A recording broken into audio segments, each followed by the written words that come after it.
నెల్లూరు జిల్లా దారకానిపాడులో హత్యకు గురైన లక్ష్మీనాయుడు కుటుంబాన్ని పరామర్శించారు మంత్రులు అనిత నారాయణ. ఫోన్లో చంద్రబాబు పవన్ తో బాధిత కుటుంబ సభ్యులను హోంమంత్రి అనిత మాట్లాడించారు. బాధిత కుటుంబాన్ని అన్ని విధాలుగా ఆదుకుంటామని చంద్రబాబు పవన్ హామీ ఇచ్చారు. నిందితుడికి కఠిన శిక్ష పడేలా చూస్తామని, అధైర్యపడొద్దని బాధిత కుటుంబానికి హామీ ఇచ్చారు CM Chandrababu, deputy CM Pawan Kalyan. లక్ష్మీనాయుడును కారుతో తొక్కించి హత్య చేసే సమయంలో గాయపడిన వారికి మెరుగైన వైద్యం అందిస్తామని, వైద్యం కోసం ఎంత ఖర్చైనా ప్రభుత్వమే భరిస్తుందన్నారు. నిందితులకు శిక్ష పడే వరకు తమ సర్కార్ నిద్రపోదని బాధితులకు చంద్రబాబు పవన్ హామీ ఇచ్చారు.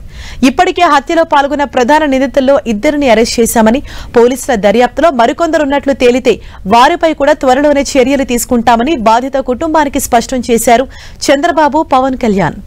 ఇటీవల నెల్లూరు జిల్లా దారకానిపాడులో తిరుమల శెట్టి లక్ష్మీనాయుడును హరిశ్చంద్ర ప్రసాద్ కారు తీశాడు. ఇప్పటికే నిందితులను అరెస్టు చేసి రిమాండ్కు పంపించారు పోలీసులు. ఘటనపై రాజకీయ దుమారం లేవటంతో సమగ్ర విచారణకు ప్రభుత్వం ఆదేశించింది.